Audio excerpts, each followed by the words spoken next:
રાજકોટના આરટીઓ અધિકારી કેતન ખપેટનું નિવેદન। મોટર વ્હીકલ એક્ટ મુજબ કુલપતિનું કાર સાયરન ન લગાવી શકાય। મોટર વ્હીકલ રૂલ્સ નિયમ 119 મુજબ એમ્બ્યુલન્સ અને ફાયરના વાહનમાં આ સાયરન રાખી શકાય છે। પોલીસ અને ડિઝાસ્ટર સાથે જોડાયેલા વાહનો પર સાયરન રાખી શકાય। Story report by Sandeep Chavda, Rajkot.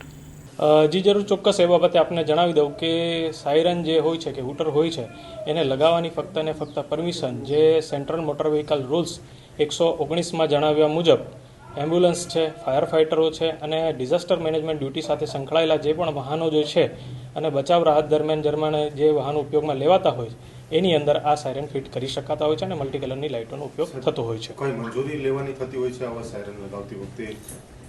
જી જરૂર, ચોક્કસ એ બાબતે આપને જણાવી દઉં કે અત્રેની કચેરી અથવા ડાયરેક્ટ વાહન વ્યવહાર કમિશનરશ્રીને એ બાબતેની એપ્લિકેશન કરવાની રહેતી હોય છે અને ત્યારબાદ જે ગુજરાત ગવર્મેન્ટ જે પરમિશન આપે એના પછી જ આગળની કાર્યવાહી કરવાની થતી હોય છે।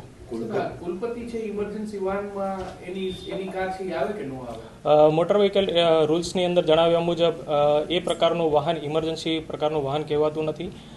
જે રીતે આપણે જણાવ્યું કે મોટર વ્હીકલ રૂલ્સની 108ની કલમમાં જણાવ્યા મુજબના જે વાહનો જે છે એમ્બ્યુલન્સ છે, ફાયર ફાઇટર છે અને ઇમરજન્સી ડ્યુટી સાથે સંકળાયેલા જે વાહનો જે છે એને આપણે ઇમરજન્સી તરીકે ગણવામાં આવતા હોય છે। જી જરૂર, ચોક્કસ એ બાબતે જણાવી દઉં કે આપણે અત્રેની કચેરી દ્વારા કાર્યવાહી કરવામાં આવશે અને મોટર વ્હીકલ એક્ટની કલમ 194(1) મુજબની કાર્યવાહી કરવામાં આવશે।